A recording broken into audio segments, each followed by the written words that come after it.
Into the game, I think only having hit 8 threes all season, and you got to deal with Luka. He had 5 in the fourth quarter alone. What is that a situation where you try to stick with the coverages, or do you adapt them? And how did you feel like that impacted things? Definitely impacted it. And, it's defense at this level in this league is more than like trying to take things away from people. It's also what goes hand in hand with that is what you're willing to live with. And an attempt to put extra bodies in front of Luka, you just decide who you're going to play a little bit heavier off of. And, hell, these guys are pros. And you go by the numbers, the trends, what's been happening up to this point in the season.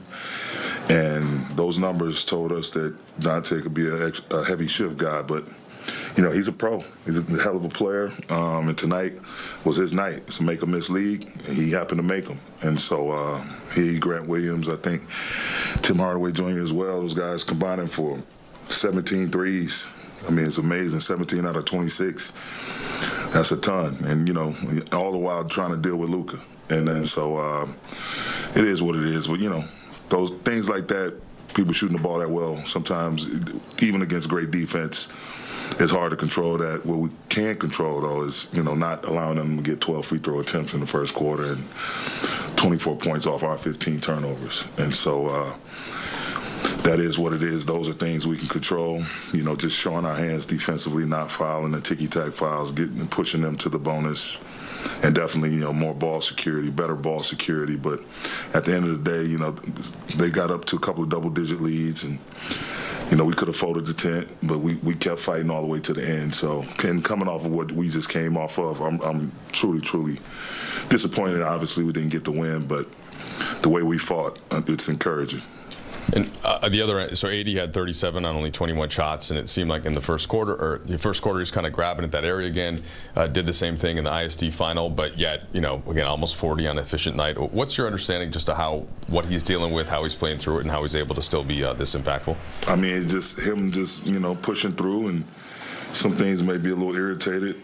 There's a difference between being hurt and being injured. And sometimes, most people in this league, once you get beyond training camp, you're dealing with something. And so he'll see our medical officials, and we'll see what the issues are, and, just monitor that situation. But, my hat's off to him. He's one of our team captains, and he wants to be there and be available for his team, and he's pushing through. Darvin, so it sounds like we'll see on AD. What about for LeBron and Jared Vanderbilt for the Spurs game tomorrow? It's all, by ear. Hopefully, we get